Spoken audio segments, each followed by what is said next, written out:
Pangkal Pinang, Satreskrim Polres Pangkal Pinang, guru dan juga teman-teman yang berbahagia pada pagi hari ini. Puji dan syukur kita panjatkan kehadiran Allah Subhanahu wa Ta'ala karena berkat rahmatnya kita dapat berkumpul di SMK Negeri 2 Pangkal Pinang dalam rangka pelaksanaan workshop penyusunan program anti perundungan. Tak lupa salawat serta salam selalu kita curahkan kepada junjungan kita Nabi besar Nabi Muhammad Sallallahu Alaihi Wasallam. Teman-temanku sekalian, sebelum memasuki acara kita pada pagi hari ini, alangkah baiknya kita sama-sama untuk melafazkan bacaan basmalah. Bismillahirrahmanirrahim. Baik teman-teman, acara kita yang pertama adalah sambutan dari Ibu Siti Marpuah, sekaligus untuk membuka acara kita pada pagi hari ini. Kepada Ibu Siti Marpuah, SPDT MPD kami persilakan.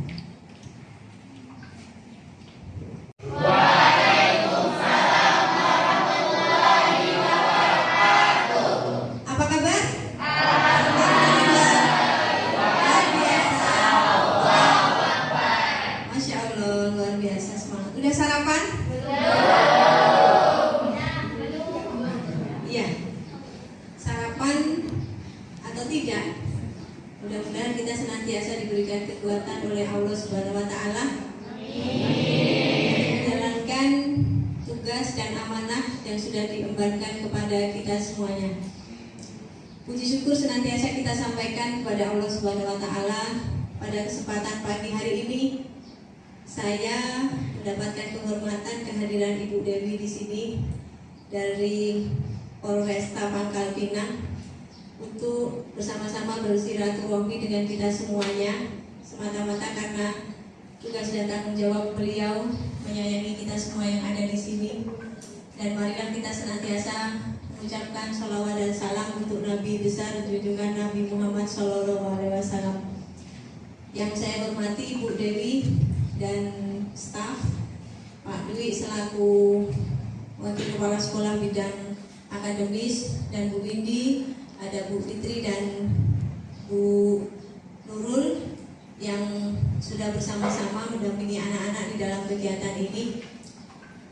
Kegiatan workshop anti perundungan ini merupakan salah satu kegiatan dari program bantuan pemerintah pengembangan SMK berbasis revolusi industri 4.0. Jadi alhamdulillah di SMK kita mendapatkan bantuan pemerintah itu. Dan ini merupakan salah satu kegiatan, dan bukan hanya semata-mata kita menghabiskan anggaran negara yang itu juga merupakan sebenarnya duit kita. Bukan duit negara, kan duit kita, kan kita yang bayar pajak. Makanya harus disayang-sayang, duit itu digunakan seefektif mungkin, dan nanti hasilnya juga harus bermanfaat untuk kita. Dan saya ingatkan lagi anak-anakku semuanya dan Bapak Ibu pendamping bahwa ini adalah workshop. Jadi setelah Ibu Dewi narasumber kita nanti itu menyampaikan materi apa itu bullying, dan nanti juga akan disampaikan terkait hal yang sedang viral di kalangan remaja sekarang, dan saya yakin kalian juga tahu itu apa. Disitulah nanti saya sangat mengharapkan kalian berdiskusi. Program-program apa yang ingin sekolah jalankan supaya bullying itu tidak terjadi lagi? Karena yang paling bisa merasakan bullying itu terjadi atau tidak di sekolah kita, ya kalianlah. Saya pernah dicurhatin sama salah satu orang siswa, Bu kayak mana? Bu kadang dibulinya Bu. Dibully cemana? Kunika nggak seger bau badanku Bu, asal siang. Jadi kamu tuh nyindir-nyindir, itu kan bully Bu namanya. Oh, jadi cemana Ibu? Macam nih, kita tidak baca. Nah, minta orang itu menilai kita seger apa tidak bau badannya, dijaga makanan tuh. Karena kita paling tahu pas saat-saat kapan badan kita itu baunya, aromanya itu tidak sedap. Makanan apa yang kamu makan sebelumnya? Kalau kamu kurangin makanan itu, barangkali bau badan kamu jadi lebih enak lagi. Macam tuh Bu, jangan buru-buru nyalahin kawan. Tapi dimacam tuin terus Bu, Allah sabar, kelak kita cari cara macam mana. Kawan kau lain macam mana? Ada lah Bu yang ngeluh-ngeluh, tapi tidak berani ngomong kayak Pak Khairul. Nah, jadi hal-hal yang semacam itu, inilah waktunya bagi kalian untuk bisa nanti menuangkan di dalam bentuk diskusi. Kalian boleh curhat kepada Bu Dewi apa yang kalian alami selama ini yang ada di lingkungan sekolah ataupun di lingkungan kalian bermain, ya, supaya nanti Bu Dewi bisa memberikan cerahan supaya hal-hal itu tidak terjadi lagi. Kan tidak zaman lagi hal yang macam itu. Mending kita berprestasi, mending kita belajar daripada pegawai-pegawai yang tidak keruan, ya. Jadi sekali lagi untuk Bu Dewi saya ucapkan terima kasih Bu. Ya, mudah-mudahan nanti ini merupakan sebuah awalan yang baik bagi kerjasama kita antara SMK 5 dengan Polresta Pangkal Pinang, terutama di perlindungan ibu dan anak ya. Nah, karena kami di sini sekitar 95% itu adalah perempuan. Adalah perempuan, jadi ini minoritasnya aja Bu. Untuk melengkapi kehidupan kami di sini, baik guru ataupun siswanya itu sebagian besar perempuan. Jumlah kami siswanya ada sekitar 407 siswa dan jumlah guru dan TU-nya 38. Nah, kemudian di hari Kamis nanti insya Allah Bu, kami dari Musyawarah Kerja Kepala Sekolah dengan guru-guru BK secabang dinas wilayah 1 nanti akan mengadakan pertemuan di sekolah ini juga.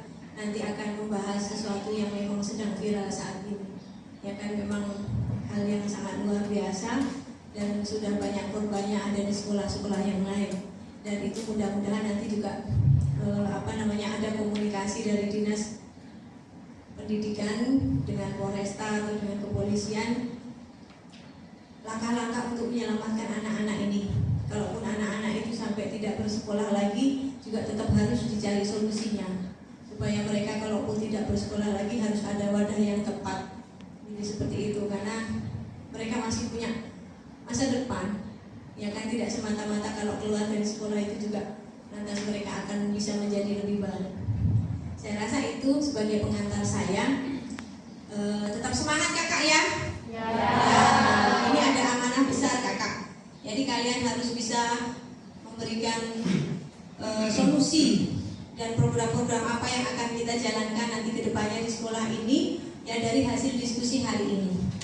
Ya. Oke, terima kasih. Dengan mengucapkan Bismillahirrahmanirrahim, maka kegiatan workshop anti perundungan SMK berbasis industri 4.0 saya nyatakan dibuka.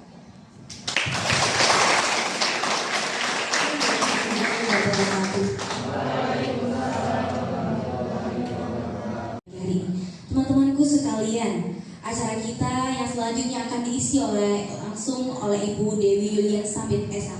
Kepada Ibu kami persilakan.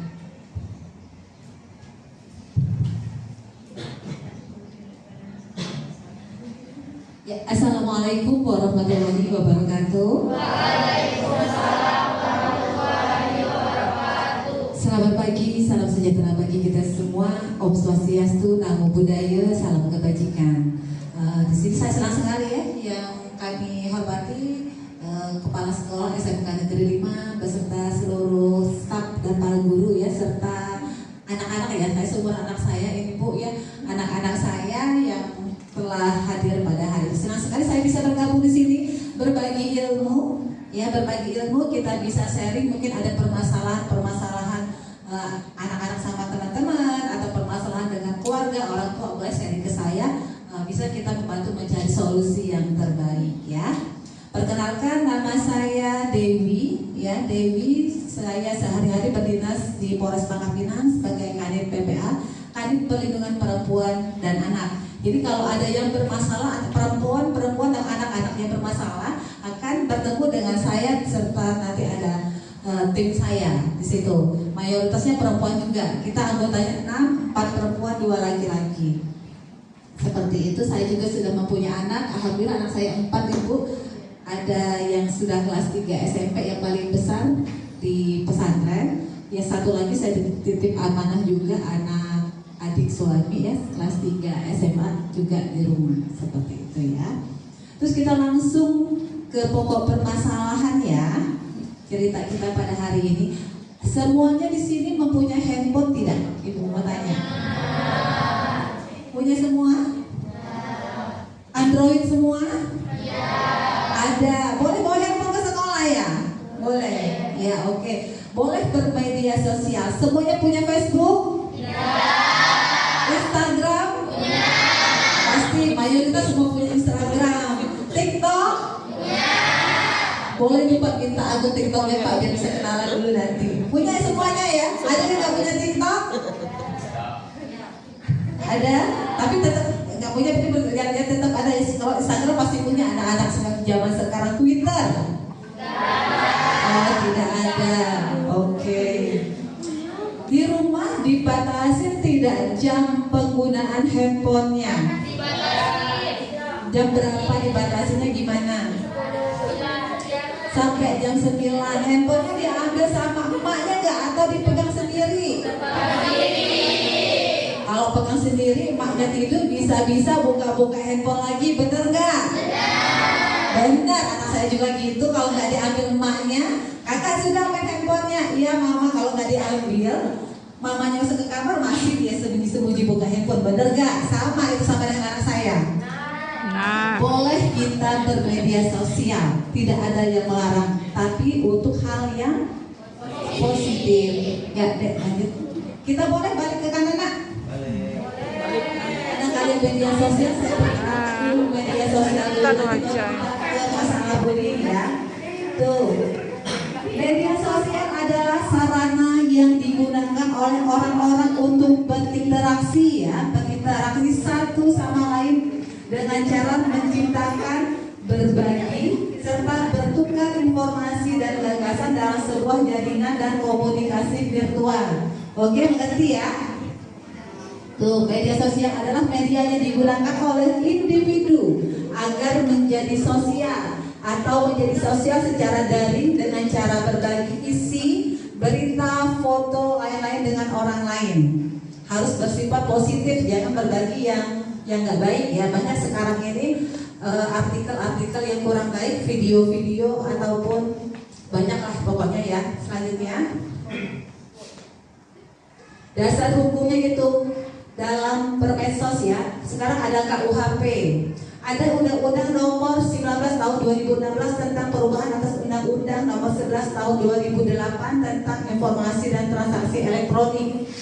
Ya, masalahnya banyak sekali laporan ini, kalian suka ngata-ngatain teman-teman di media sosial, itu bisa dilaporkan, dikenakan Undang-Undang ITE. Undang-Undang ITE ini ancaman hukumannya tinggi nah, ya. Selanjutnya ada Undang-Undang Nomor 17 Tahun 2016 tentang penetapan peraturan pemerintah pengganti Undang-Undang Nomor 1 Tahun 2016 tentang perubahan kedua atas Undang-Undang Nomor 23 Tahun 2002 tentang perlindungan anak. Menjadi undang-undang sekarang Undang-Undang Nomor 23 ini ganti Undang-Undang Nomor 35 Tahun 2016 ya, tentang perlindungan anak. Ada juga Undang-Undang Nomor 44 Tahun 2008 tentang pornografi. Lanjut. Tuh, tindak pidana yang ditangani dalam Undang-Undang ITE itu ada pencemaran nama baik, penghinaan. Biasanya anak-anak seperti ini biar kalian tahu, jangan sampai kalian berurusan dengan polisi karena masalah ini. Satu, ujian kebencian dengan unsur sara, menyebarkan berita bohong. Tahu menyebarkan berita bohong? Illegal access, ada penipuan online, ada melanggar kesusilaan, ada pencurian data, ada hacking, virus. Ya, selanjutnya, tuh kejahatan online yang harus diwaspadai, ada pedofil online, child grooming, extortion, love scam, cyberbullying dan penipuan online. Seringnya sekarang anak-anak kalian kenal sama teman di medsos, lihat fotonya ganteng, profilnya ganteng, tahu-tahu diajak pacaran. Kalau sekarang ya jadi pacaran, tahu-tahu nanti sama pacar online-nya, tolong dong buka jilbab kamu, nanti tolong dong buka baju kamu selfie kirim ke saya, nggak apa-apa dirayu, mau kan kejadian itu ada. Akhirnya kamu dengan pose membuka baju dengan foto yang seksi, kamu selfie kirim ke dia. Nanti kamu diancam, kamu harus kirim saya uang. Kalau kamu gak kirim saya uang, nanti foto kamu saya sebarkan. Sudah sering kejadian seperti itu terhadap anak-anak perempuan. Ya, jadi hati-hati ya nak ya. Saya pertekankan hati-hati karena banyak kejadiannya seperti itu. Oke, lanjut. Tuh, pedofil online. Pedofilia adalah kelainan seksual namun lebih banyak diidap laki-laki yang menjadi korbannya, bisa laki-laki dan perempuan mulai dari bayi hingga remaja. Pedofil ada yang online, ada yang langsung. Kayak kemarin kita juga menangani kasus pencabulan. Kita nyebutnya kalau pedofil ini penanganannya pencabulan terhadap anak di bawah umur. Mereka melakukan hubungan intim laki-laki sama laki-laki. Kemarin pelakunya dewasa, korbannya anak SMP kelas 3 ya, persiapan masuk SMA, ada 3 orang. Kalau ancaman hukumannya kalau berurusan dengan perlindungan anak itu tinggi, ancaman hukuman minimal 5 tahun, maksimal 15 tahun.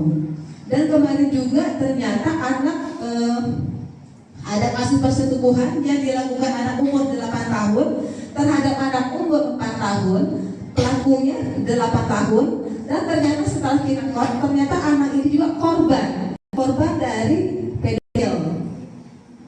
Ya, korban dari pedofil. Jadi jangan bukan hanya antisipasi anak perempuan saja, tapi anak laki-laki juga harus berhati-hati apabila bertemu dengan laki-laki yang tiba-tiba baik sama kamu, kasih uang, kasih perhatian, nanti ujungnya kamu dipeluk segala macam. Jadi harus bisa menjaga jarak. Dan saya yakin di sini nggak ada ya.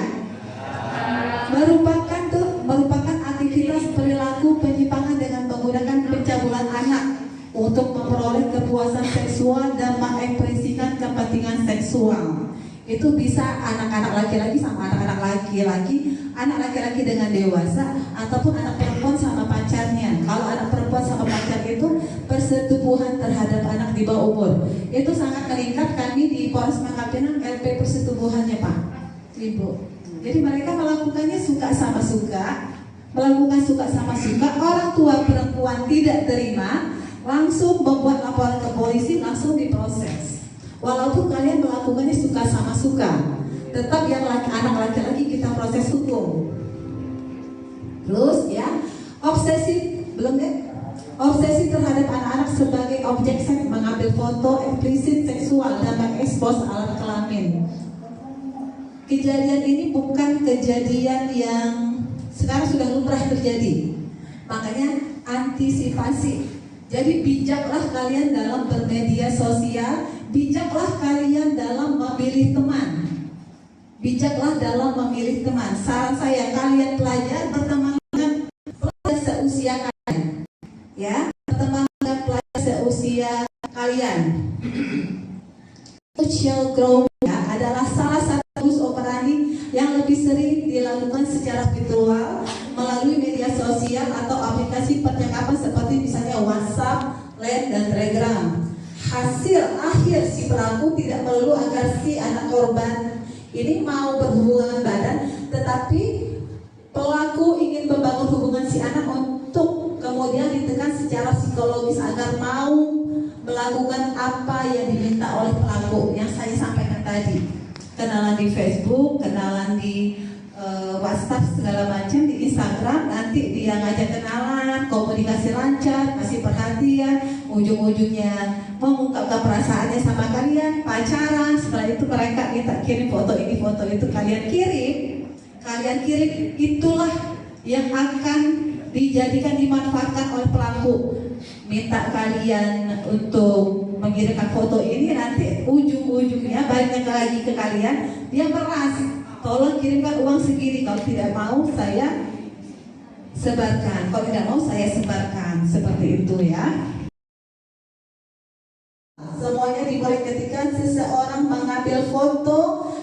merupakan konsumsi pribadi saja. Pelaku memanfaatkan foto-foto telanjang dalam aksi pemerasan agar korban membayar sejumlah uang. Mengerti nak ya? Yang ibu jelaskan tadi, banyaknya kalian kenal, ujungnya kalian diperas. Selanjutnya hal tersebut bisa terjadi saat ponsel dicuri atau mantan pacar memutuskan berbagi foto telanjang untuk menguasai korban. Atau bisa jadi seseorang membobol komputer di rumah dan menyalakan program webcam untuk mengambil foto tanpa sepengetahuan Anda. Terus kalau pacaran itu email, nggak usah join sama email pacar nak. Nanti data kamu bisa diambil pacar kamu. Nanti kamu di rumah sengaja selfie iseng-iseng, seksi nanti data kamu diambil sama pacar kamu. Jangan sampai. Kadang-kadang saking cintanya itu emailnya sama. Ada nggak yang di sini yang iya sama dengan pacarnya nih? Oh, tapi udah punya pacar ya? Jawabnya tidak. Tadi menggunakan identitas dan foto palsu, perkenalan berlanjut asmara, komunikasi intens, sering memberikan perhatian, dilanjutkan meminta foto, video call seks, lalu direkam pelaku. Tahu kan video call seks, nanti video call seks itu video, nanti dia minta ini minta itu, buka baju lah, inilah itulah, nanti kamu lakukan, dia rekam, itu akan disebarluaskannya kalau kamu tidak memenuhi apa permintaan dari mereka. Sasarannya itu perempuan dan laki-laki, tidak hanya anak perempuan tetapi juga anak laki-laki. Ya, selanjutnya. Tuh, motivasi pelaku mencari keuntungan, tentu dia akan dapat keuntungan. 2, keingintahuan, penyimpangan seksual, fantasi seksual atau kepuasan, dan tukar-menukar pornografi. Selanjutnya, modus pelaku. Pelaku gunakan akun Facebook, Twitter, Instagram, Telegram dengan identitas pelaku. Pelaku melakukan profiling terhadap calon korban. Pelaku melakukan komunikasi melalui chat untuk bujuk rayu ya kepada korban. Pelaku mengeksploitasi dan menyebarkan foto, video porno kepada komunitas penyuka pornografi, anak atau pedofil, dan meminta sejumlah uang untuk diancam. Sejauh ini kata-katanya paham ya? Masih bisa dicerna ya nak ya? Ya, lanjut. Bagaimana agar terhindar menjadi korban? Itu tips bagi kalian agar terhindar dari korban. 1. Jangan mudah percaya. Ingatlah, siapapun dapat berpura-pura berperan menjadi seseorang di saat di dunia maya. Jadi saya bilang dia masang foto profilnya dia ganteng, jadi kalian suka. Tapi bukan dia hanya menggunakan foto orang lain. Selanjutnya, jangan pernah membuka link atau lampiran dari siapapun yang tidak Anda kenal. Jangan membukakan link atau lampiran dari siapapun yang masuk ke handphone kalian, ke WhatsApp kan nggak usah dibuka. Jangan kirim gambar diri yang disimpan secara pribadi kepada siapapun, tidak peduli siapa mereka. Ya, jangan memberikan link ya, memberikan foto gambar kamu kepada siapapun, tidak peduli siapapun mereka. Dan matikan perangkat elektronik dan kamera saat Anda tidak menggunakannya. Hal ini meminimal kemampuan seorang hacker mengaktifkan akses dari jarak jauh. Pastikan aplikasi dan pengaturan privasi situs jejaring sosial diatur ke tingkat yang paling ketat. Jika telah menjadi korban online, segera beritahu seseorang. Jangan pernah membuka aurat di depan kamera, apapun alasannya. Gak usahlah foto-foto di rumah, buka baju, foto seksi, pakai baju seksi, jangan ya, gak usah ya. Share lokasi ke orang tua atau orang terdekat saat melakukan perjalanan melalui aplikasi online. Itu yang selalu saya ajarkan kepada keponakan saya, kan sekolahnya jauh di Man, dia pakai ojek. Saya suka minta share lokasi untuk keamanan, atau kadang-kadang saya minta foto plat nomornya sebelum dia berangkat, sebelum naik dia foto dulu baru dia kirim ke saya untuk menjaga keamanan. Selanjutnya, dengan menggunakan teknologi digital. Sekarang ini sudah musimnya, karena kita sudah era digital. Perilaku dilakukan suatu kelompok atau individu menggunakan media elektronik secara berulang-ulang dari waktu ke waktu terhadap seseorang yang dianggap tidak mudah melakukan perlawanan atas tindakan tersebut. Perilaku berulang yang ditujukan untuk menakuti, membuat marah atau mempermalukan mereka yang menjadi sasaran. Kalian mungkin tidak senang sama teman kalian kata-kata ke media sosial, tapi hati-hati, seandainya orang itu melapor, kalian bisa dikenakan oleh Undang-Undang ITE kalau di media sosial ya. Selanjutnya, agar terhindar menjadi perilaku bullying, mereka menulis di media sosial. Jangan mudah berkomentar, tidak mudah terpancing. Batasi pertemanan medsos. Kalau tidak kenal itu yang Instagram, yang tidak kenal tuh nggak usah di follow. Ini yang nggak kenal semuanya kalian follow, nanti kalian bisa menjadi korban dari bullying nanti. Pelaku bullying diancam Undang-Undang ITE. Ya, kalau Undang-Undang ITE itu ancamannya tinggi semua. Agar terhindar dari penipuan atau belanja online. Suka belanja online? Suka ya, saya juga suka belanja online ya. Jadi gunakan pihak ketiga bila ingin berbelanja seperti Shopee, Tokopedia, JD.id dan lain-lain ya. Cari tahu informasi terlebih dahulu di tempat belanja online bila melalui akun media sosial seperti tahun kapan dibuat, jumlah pengikut dan komentarnya. Cek dulu komentarnya bagus nggak, bintangnya bintang berapa. Cek rekening si penjual melalui cek rekening ID. Cek nomor HP si penjual, apakah bisa dihubungi melalui telepon biasa atau melalui WhatsApp saja. Kalau cek nomor handphone itu bisa kalian cek dengan aplikasi Get Kontak. Download aplikasi Get Kontak, kalian cek nomor itu. Biasanya kalau penipuan oleh penipu gitu kan, ada aplikasi Get Kontak. Bisa ketahuan itu nomor telepon penipu atau bukan. Atau kita mencari identitas siapa itu, tahu keluar seperti itu. Ada aplikasi Get Kontak? Ada? Ada, sudah ada. Sudah tahu. Ada yang belum tahu Get Kontak? Ada yang belum tahu Get Kontak? Ada nggak? Ada nggak? Ya, coba, ada yang berani nggak? Mumpung ada di sini, kita sharing apa kejadian dari teman-teman kalian yang ingin kalian tanyakan, kejadian di lapangan seperti apa, boleh tanyakan ke saya. Ayo, boleh, siapa yang mau? Boleh, sini sana.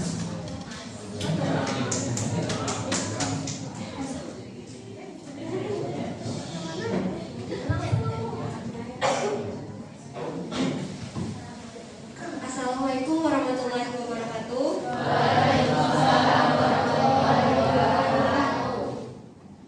Perkenalkan, nama saya Dinda Yunita dari kelas 10 TLM. Di sini Dinda izin bertanya sama Bu Lady, bagaimana tanggapan kita jika melihat teman sebaya kita terkena bully tetapi masih dilindungi oleh Undang-Undang Perlindungan Anak karena masih di bawah umur. Bagaimana proses hukum itu berjalan? Terima kasih. Apa cara Cara tanggapan kita? tanggapan kita? Kalau proses hukum itu kita punya, biasanya ada korban bully nih, korban bully di sekolah nih, misalnya Dahya, ada korban bully di sekolah, pelakunya juga teman seumuran masih di bawah umur ya. Itu ada prosesnya yang diaturnya mengatur anak dia di bawah umur itu undang-undang. Ada proses hukum terhadap anak di bawah umur itu berbeda dengan proses hukum orang yang dewasa. Kalau proses hukum anak-anak itu dia diatur oleh Undang-Undang Nomor 11 Tahun 2012 tentang Perlindungan Anak. Dia tidak boleh ditahan, penahanannya itu sudah upaya terakhir. Kita ada proses diversi namanya, proses penyelesaian perkara di luar pengadilan. Maksudnya bisa kita pertemukan kedua belah pihak, kita panggil, kita mediasikan dulu, melibatkan dari pihak sekolah, orang tua, ada tokoh agama. Apabila bisa diselesaikan masih secara kekeluargaan, kita selesaikan secara kekeluargaan. Apabila tidak bisa tidak bisa diselesaikan secara keluar, tetap proses hukum berjalan, tapi mengacu kepada Undang-Undang Sistem Peradilan Pidana Anak untuk acara proses hukumnya. Beda dengan ke dewasa. Kalau dewasa kita mengacu kepada KUHP dan KUHAP. Itu tetap bisa diproses. Cuma cara prosesnya berbeda dengan pelaku dewasa. Kalau pelaku anak seperti itu. Ada lagi? Kalau bisa itu harus ada gini ya, polisi di sekolah. Teman-teman misalnya punya di pengurus OSIS, kita lihat ada yang berbeda sama teman-teman kita, bisa kita laporkan kepada guru. Oh ini terkadang para korban itu dia tertutup untuk menceritakan masalahnya kepada orang lain. Ada yang kayak kemarin kita perkara persetubuhan anak di bawah umur yang dilakukan oleh kakak kandung. Dia mau cerita kepada orang tua, nggak berani, takut. Dia di sekolah dia murung, dia nggak punya teman, di sekolah nggak punya teman, dia korban, dia disetujui kakaknya dari kecil sampai dia SMA, dari dia SD sampai dia SMA. Kasihan. Maksudnya kata di sini kan kayak ada pengurus OSIS nih. Kita lihat oh ini ada yang aneh ini dari temannya, kok dia pendiam, dia lain. Bisa disampaikan ke guru BK, nanti bisa dipanggil, kamu kenapa, ada masalah apa? Jadi polisi di lingkungan teman-teman kita. Kira-kira bisa nggak? Mungkin dibentuk sebagai polisi di lingkungan sekolah. Untuk ada teman-teman ini kadang-kadang takut curhat sama guru, bisa curhat ke temannya ini. Maksudnya polisi di sekolah tadi bisa curhat ke situ. Nanti kalau kamu tidak bisa menyelesaikan masalah, mungkin bisa kita bertanya lagi saran dari guru. Tidak Perkenalkan Ibu, nama saya Melanie Felicia. Saya izin bertanya. Tadi biasanya kita jumpai di sekolah ini antara kubu 1 dan kubu 1. Nah kubu ini biasanya seringkali beradu yang namanya beradu argumen atau lain sebagainya. Dan itu timbulnya antara satu kelas ini biasanya pecah terbagi dua antara satu kubu dan kubu lainnya. Itu gimana cara kita mensikapinya? Terus ada juga nih Bu, misalnya kita sebagai pelapor nih, melapor ada teman kita yang menjadi korban bullying. Nah, kadang kita sebagai pelapor ini juga takut tentunya kan, takut kita malah yang kena imbas gitu, takut kalau kita malahan kita lagi yang dibully. Nah, itu gimana? Apakah ada perlindungan dari pihak ibu atau dari pihak sekolah itu seperti apa? Terima kasih Bu. Terima kasih pertanyaannya. Kalau di kelas ada dua kubu. Kalau salah saya kalau udah antar kelas lebih baiknya turun tangan guru BK untuk mendengarkan. Ada masalah apa terjadi dua kubu. Jangan sampai terjadi ujung-ujungnya berantem, kata orang tuh berantem di belakang ya. Nah, laporkan ke guru BK, biar guru BK yang memanggil ada masalah apa terjadi dua kubu ini. Ya, kita selesaikan dulu di sekolah. Dan apabila kamu mengetahui teman kamu dibully, identitasnya kita rahasiakan. Kalau di sekolah pasti dirahasiakan ya Bu ya. Kalau kita di polisi kita merahasiakan kita, kalau kita bahasnya kita mendapat informasi dari masyarakat, informasi dari teman-teman. Kalau dipelajari ya, informasi dari teman-teman untuk identitas yang melapor ini kita simpan. Karena dia pasti akan menjadi korban nanti yang akan melaporkan. Mungkin di sekolah juga yang akan menyampaikan juga, saya rasa mungkin pihak sekolah juga akan menyimpan identitas yang menyampaikan. Ya, kalau di kita insya Allah kita aman. Kalau di tingkat proses penyidikan di polisi, karena semua berdasarkan undang-undang sistem peradilan pidana anak korban dan anak pelaku. Kalau kita kan ABH nih, bukan tersangka bahasanya, tapi anak korban, anak pelaku, anak saksi. Mereka semua dilindungi oleh undang-undang. Jadi nama yang berkasus yang laporannya masuk ke kita, yang anak-anak namanya tidak boleh langsung disebut, misalnya Dewi nggak boleh, dia pakai inisial Bunga, Indah, Melati atau CE, DE gitu, pakai inisial ya, seperti itu. Ada lagi? Ayo yang bertanya mumpung bisa feedback. Ada yang mau ditanyakan? Ya, ada yang mau bagaimana tanggapannya jika ada seseorang yang merasa dirinya terbully, tetapi dirinya juga ikut membuli orang lain? Berarti dia korban sekaligus pelaku berarti ya. Oke, terima kasih. Ya banyak seperti itu ya, dia korban sekaligus pelaku. Ya, saya bilang tadi korban sekaligus pelaku. Kalau kita permasalahannya kalau masih di lingkungan sekolah, kita akan panggil dulu. Tetap di kepolisian juga kita akan panggil kedua belah pihak. Misalnya melapor ke saya nih ke polisi, saya panggil kedua belah pihak. Bagaimana kamu ceritanya, kamu dulu gimana? Ini gimana? Pasti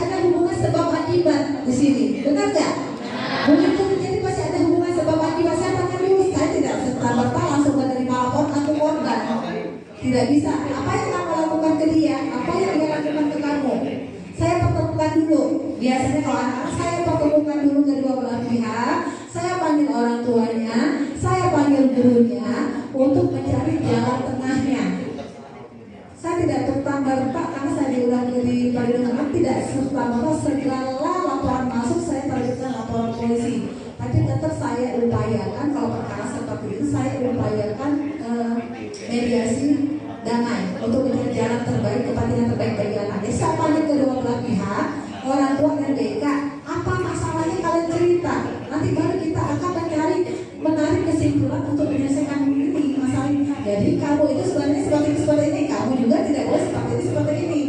Seperti itu dan akan didampingi juga oleh guru BK kalau kejadiannya di sekolah. Paham? Ngerti? Kan pada hari pasti ada hubungan sebab akibat. Benar nggak?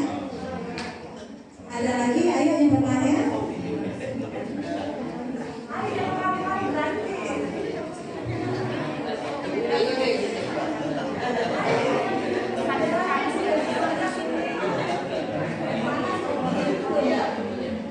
Dewi, perkenalkan, nama saya Ibu Windy. Saya salah satu guru BK di sini. Ya, jadi terima kasih Ibu ya atas paparannya tadi. Yang mudah-mudahan sih nanti Kamis Ibu masih diundang juga ya untuk yang kegiatan guru BK itu belum tahu ya. Jadi di sini yang ada yang mau saya tanyakan Ibu ya untuk sepengetahuan Ibu katanya, Ibu kan yang menangani kasus-kasus yang terkait dengan bullying, kekerasan terhadap anak dan perempuan.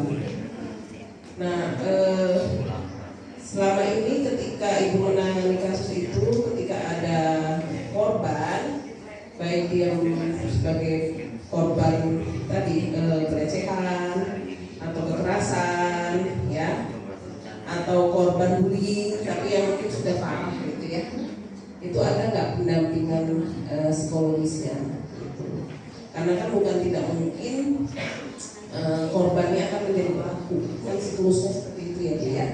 Itu tadi Bu Dewi sampaikan seperti itu, awalnya dia korban, lama-lama dia akan menjadi pelaku. Gitu. Baik itu tadi bullying mungkin atau kekerasan ya. Gitu. Nah itu ada nggak pendampingan psikologis gitu ya dari Polres atau mungkin dari pihak mana gitu ya untuk si korban itu. Terus yang kedua, saya mau tanya apakah ada rumah singgah? Dulu kami pernah bertanya, tapi waktu itu belum ada, dari beberapa tahun yang lalu gitu ya, jauh sebelum pandemi gitu ya. Karena kan bukan tidak mungkin anak-anak ini ada yang menerima kekerasan, ancaman ya, entah dari masyarakat, entah dari keluarga terdekat, ya sehingga dia tidak merasa nyaman gitu ya untuk dia pulang ke rumah gitu. Nah itu ada nggak rumah aman yang sudah dibangun di Kota Pangkal Pinang ini untuk anak-anak dengan kategori seperti itu? Dulu saya pernah bertanya belum ada. Seperti itu. Jadi kalau saya pikir sih sangat bagus ya itu rumah aman itu dibagi, nanti dia lari kemana-mana kan justru nanti dimanfaatkan oleh pihak-pihak tidak bertanggung jawab. Seperti itu. Jadi mungkin itu saja sih Bu pertanyaan dari saya. Terima kasih. Assalamualaikum warahmatullahi wabarakatuh.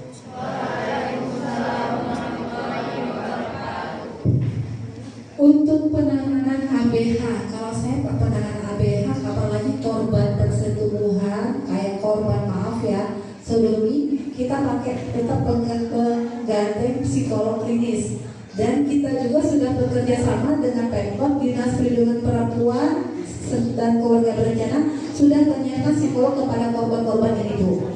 Jadi mereka kita panggil dari psikolog untuk anak ini traumanya sejauh mana. Apa sih masalah anak ini?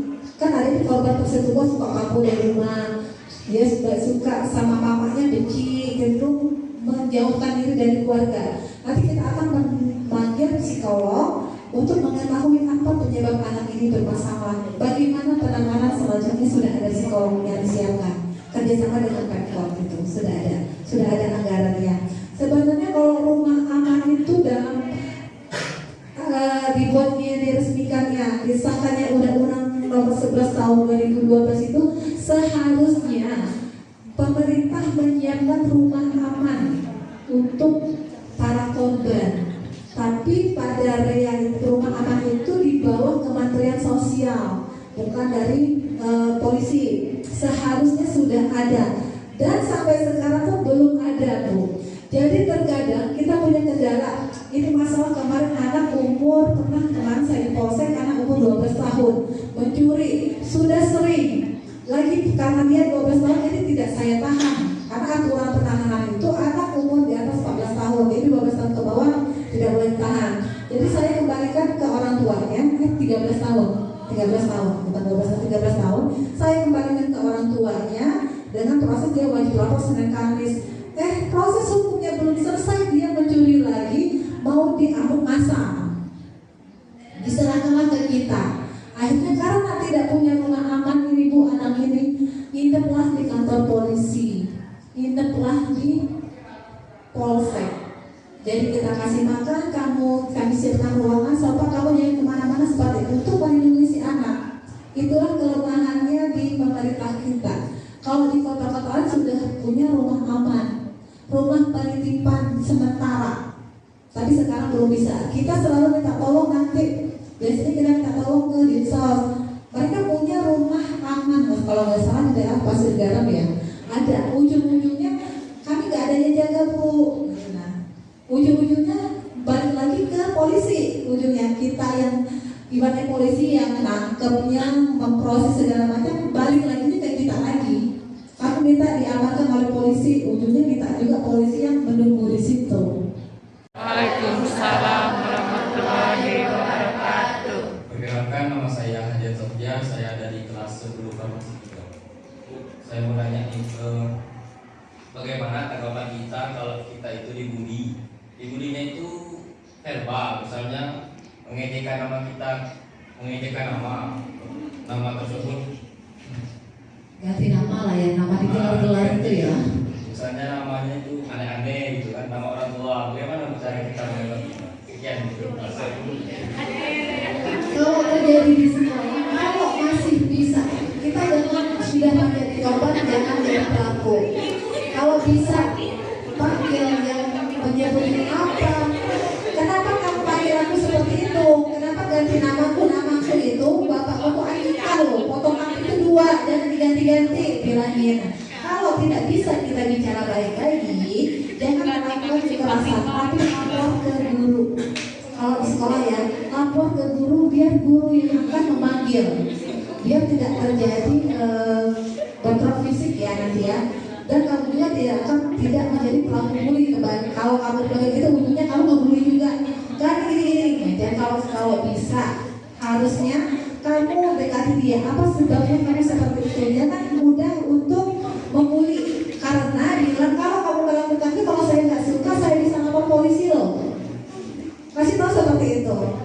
Dan laporkan kepada guru BK. Nanti guru BK akan membantu menyelesaikannya. Ya. Lagi. Assalamualaikum warahmatullahi wabarakatuh. Waalaikumsalam warahmatullahi wabarakatuh. Perkenalkan, nama saya Valerina Aditya dari kelas 10 TLM. Izin bertanya Bu, bagaimana cara menghindari kasus pembulian di kalangan sekolah? Terima kasih. Menghindari kasus pembulian di sekolah, kita tak boleh yang aneh. Kalau biasanya korban-korban itu suka yang aneh-aneh kebanyakan ya. Nah, jangan aneh-aneh deh.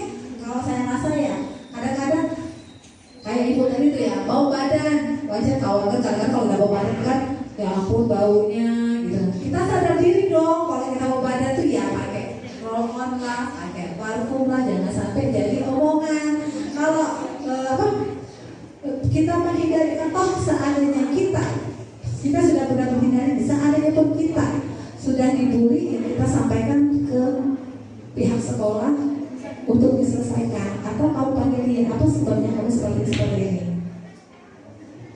Apa sebabnya kamu mengatakan saya seperti ini? Coba kita ngomong dulu gitu. Kalau ada, apalagi kalau ada polisi sekolah tadi ya, bisa yang menjadi menghindari bully atau yang dibully bisa menyampaikan ke sekolah, ke polisi sekolah, jadi nanti bisa diselesaikan di ruangan OSIS. Kalau yang bully itu biasanya korban-korban bully itu pasti beda sendiri dia. Kadang-kadang penampilannya berbeda, terkadang ya bener nggak? Sering nyeleneh, bener nggak? Nah kalau bisa jangan nyeleneh, cari amannya aja lah, lurus-lurus aja lah, gitu ya, bener nggak? Perkenalkan, nama saya Siti Sandra, saya dari kelas 10. Izin bertanya, Bu, bagaimana cara kita menyikapi atau menangani ketika kita melihat teman sebaya atau orang lain dibully di kalangan pergaulan? Kita boleh melaporkan, menyampaikan. Misalnya pergaulan di daerah mana nih? Misalnya pergaulan di sekolah, di lingkungan, di luar, di teman-teman ini ya. Bisa kamu menyampaikan kepada orang tuanya, bisa menyampaikan kepada orang terdekatnya, atau kamu yang mengangkat. Misalnya kamu melihat itu, temanmu dibully, yang ngebully kamu tanya, kenapa kamu bully dia misalnya? Apa sebabnya? Kita tidak boleh nyembunyi loh, ya. Kita sudah ada undang-undangnya. Nanti kamu dilaporkan loh. Setidaknya kita memberi atensi. Kalau kamu melakukan ini ada akibat hukumnya yang akan kamu tanggung. Mungkin dengan kamu berkata seperti itu akan dia berpikir sekali ada akibat hukum yang akan ditanggung. Nanti aku dilaporkan ke polisi. Mungkin dia sudah punya efek jerah tersendiri. Ya.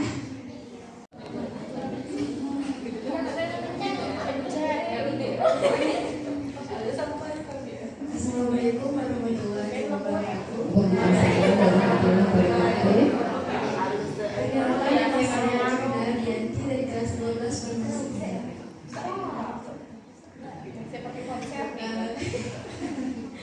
Izin bertanya, Bu, bagaimana jika kita mendapatkan orang yang merasa terbully, tetapi dia sendiri yang membuat dirinya terbully? Dia berbully tapi dia makanya tadi saya bilang kan yang menjadi korban bully itu terkadang dia yang aneh gitu loh, benar nggak? Saya bilang tadi kan yang dibully itu biasanya orang yang aneh kan. Jadi coba berbuat semestinya aja deh, jalan-jalan dan lurusnya aja deh maksudnya.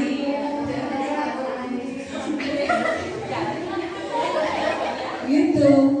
Jangan yang aneh-aneh, terkadang orang korban bully itu dia aneh-aneh. Coba berbuat ini semestinya itu. Kalau dia ngerasa apa korban bully ya? Apa tadi? Merasa terbully. Tapi dia pelaku bully juga.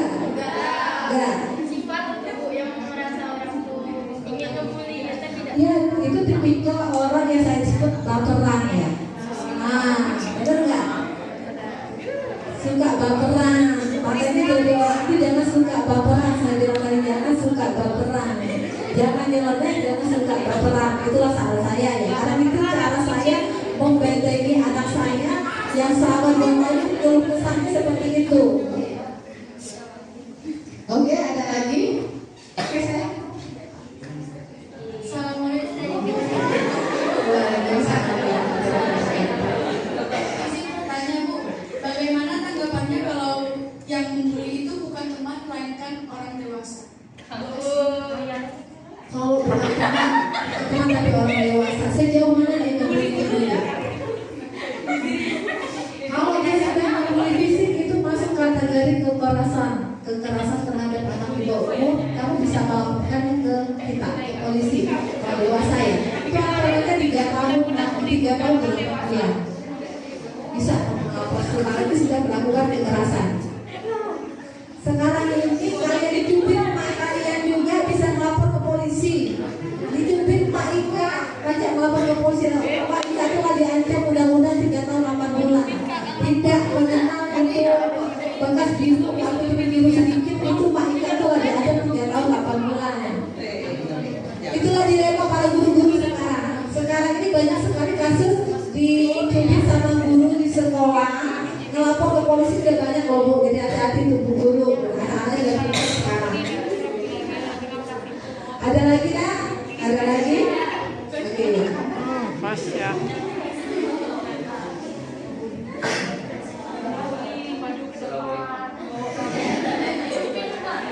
Assalamualaikum warahmatullahi wabarakatuh. Perkenalkan nama saya Muhammad Syah dari kelas 11 dari bertanya mengenai kan katanya banyak di sini yang melakukan pelecehan seksual atau kekerasan seksual gitu. Jadi bagaimana cara kita menghindarinya selaku pelaku atau korban? Baik, terima kasih. Pelecehan seksual itu dalam ini ya, konteks pacaran atau seperti apa nih? Kak, Bang, Bang, itu konteks pacaran atau seperti apa nih?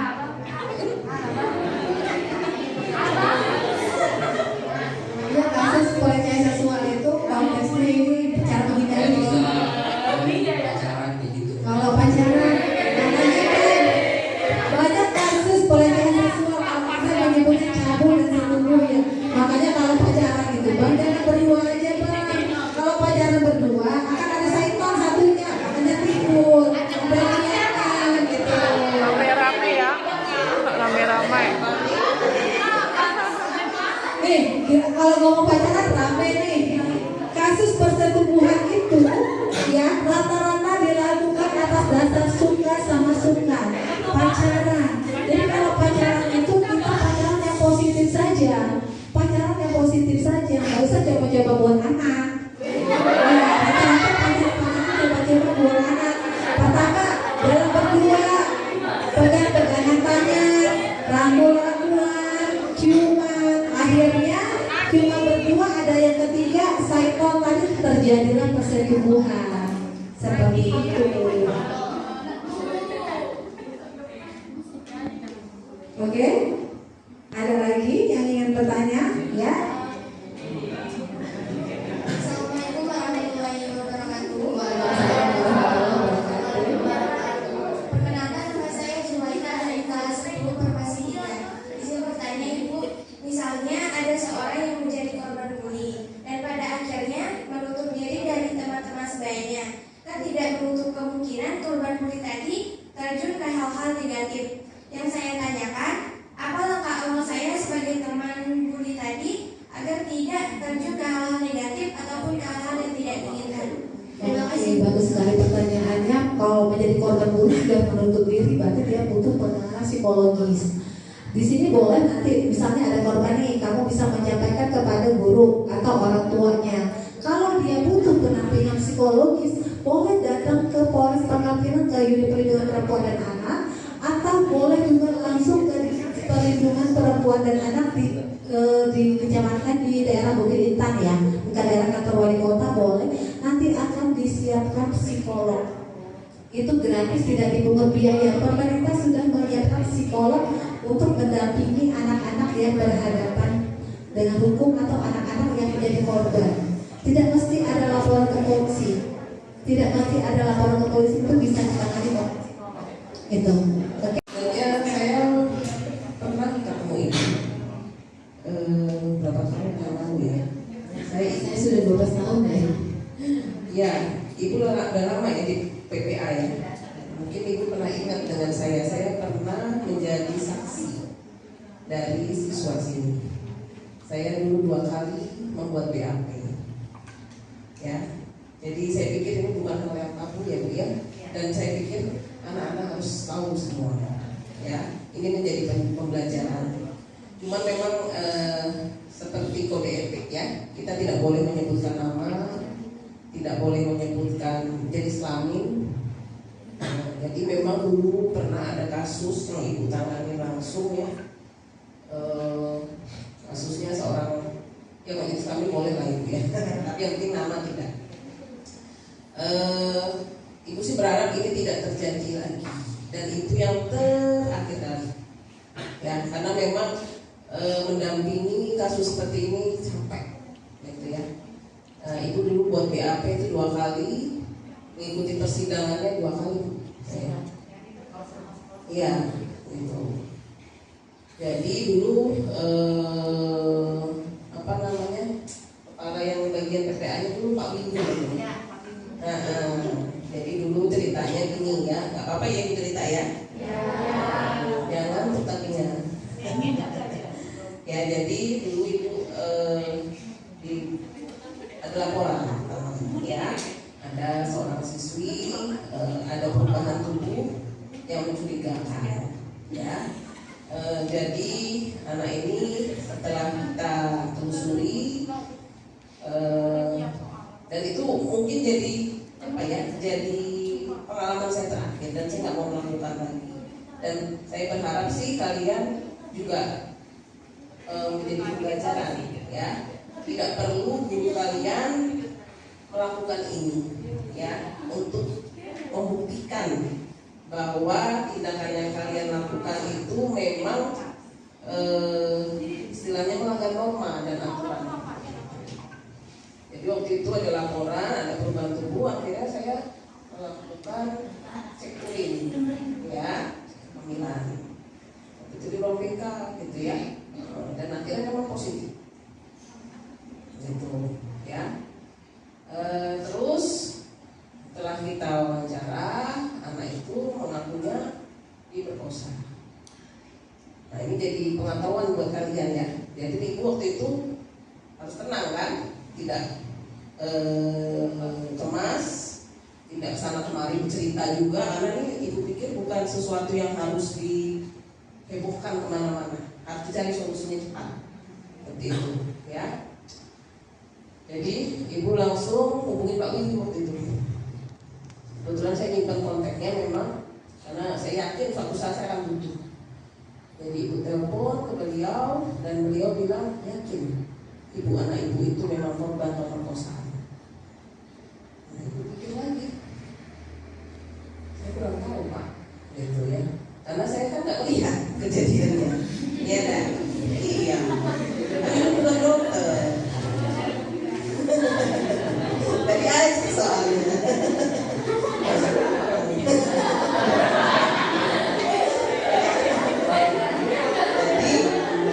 Oke, ya udah ibu, nanti itu akan silakan masukkan aja laporannya ke kepolisian. Saya langsung itu ketemu ibu dengan satu lagi ibu yang rambutnya pendek cantik, siapa namanya ibu siapa ya? Santi apa ya? Yanti ya. Cantik ya. Jadi saya antar anak saya ke sana. Diantar, sama lah. Kalau sudah masuk kepolisian, membuat BAP itu kan diintegrasi. Ya, polisi ini kan melakukan tugas sesuai prosedur, ya Bu, ya. Gitu. Jadi ada pengaduan, ada terlapor. Memang cukup menekan juga situasinya, gitu. Jadi dia nangis-nangis karena didedes, ya. Ibaratnya kalau orang Jawa bilang didesak. Jadi seperti itu, dia nangis, gitu. Polisi kan tidak pengalaman, ya dah. Mana yang bohong, mana yang enggak tahu. Itu, ya. Jadi akhirnya sudah ada pengakuan, ya. Oke, satu. Yang kedua, akhirnya tadi dengan pengaduan kasus seperti itu, proses visum, ya Bu, ya. Ibu antar lagi anak itu ke dokes waktu itu. Ibu tunggu sampai selesai prosesnya, gitu, ya. Rupanya sama dokter kan juga sudah tahu tekniknya. Ya, mereka bukan baru istilahnya kali ini nemuin kasus seperti itu, dah ribuan kali mungkin. Jadi tahu dia mana yang baru melakukan coba-coba sama yang sudah sering. Walaupun dia mengaku diperkosa, ya, itu.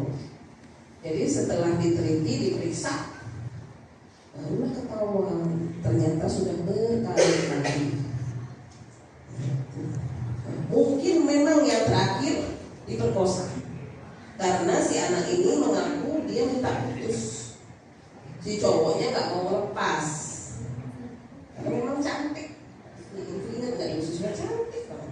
So saya itu model, cantik sekali. Ibu cantik. Jadi tadi caranya supaya anak itu nggak lepas, nah itu kayak gitu tuh pasti kemungkinan tuh ada, ya, sama siapapun itu.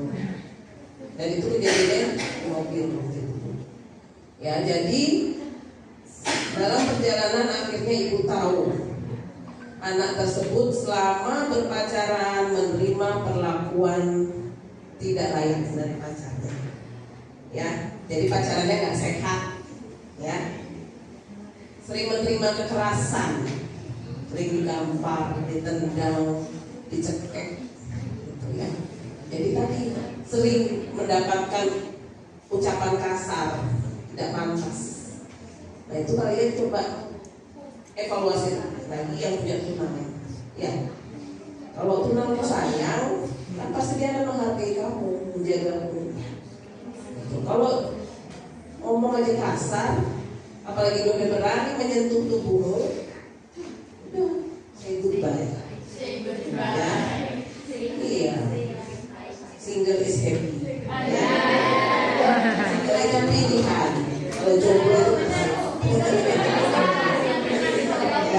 iya. Ya, lebih baik single tapi happy. Gitu. Ya, jadi singkat cerita akhirnya putih karena masih gak ada laporan sebenarnya digedein cerita. Ya, si laki-laki pengen bertanggung jawab tapi si perempuannya tidak mau karena dia membayangkan bahwa pacaran aja udah tersiksa, apalagi dilanjutkan ke perkawinan. Akhirnya masuklah ke persiapan dan itu sangat melelahkan.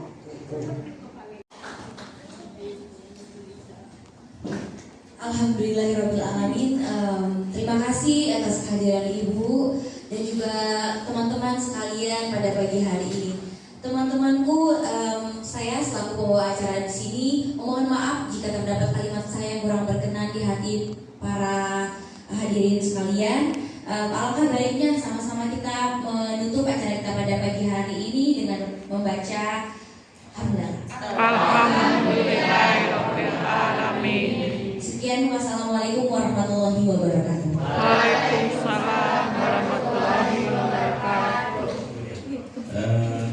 Tambahan, assalamualaikum warahmatullahi wabarakatuh. Waalaikumsalam warahmatullahi wabarakatuh. Jadi terima kasih kepada Ibu Dewi yang sudah berkenan hadir di sini dan menjelaskan tentang bullying ya, anti perundungan. Nah, setelah ini Ibu kalian atau anak ini Bu, jadi nanti kalian akan dibagi kelompok ya, dibagi kelompok. Setelah dibagi kelompok kalian akan berdiskusi ya, berdiskusi kelompok nanti di sini. Dan nanti setelah berdiskusi silahkan ditentukan apa output dari penjelasan dari Ibu Dewi. Jadi saya mau ada output dari kalian. Boleh itu berupa pamflet, boleh itu berupa video, boleh berupa laporan dan sebagainya. Yang penting ada output untuk kegiatan hari ini. Jadi kalian akan tetap di sini sampai siang nanti dan insya Allah ada konsumsi ada, jangan khawatir ya. Bukan tanya itu khawatir Bu. Hujan pula kan. Kalau udah lapar ya. Jadi itu, jadi nanti ada outputnya, mudah-mudahan insya Allah akan bisa ada perubahan di sekolah kita. Minimal kita bisa mencegah yang namanya perundungan.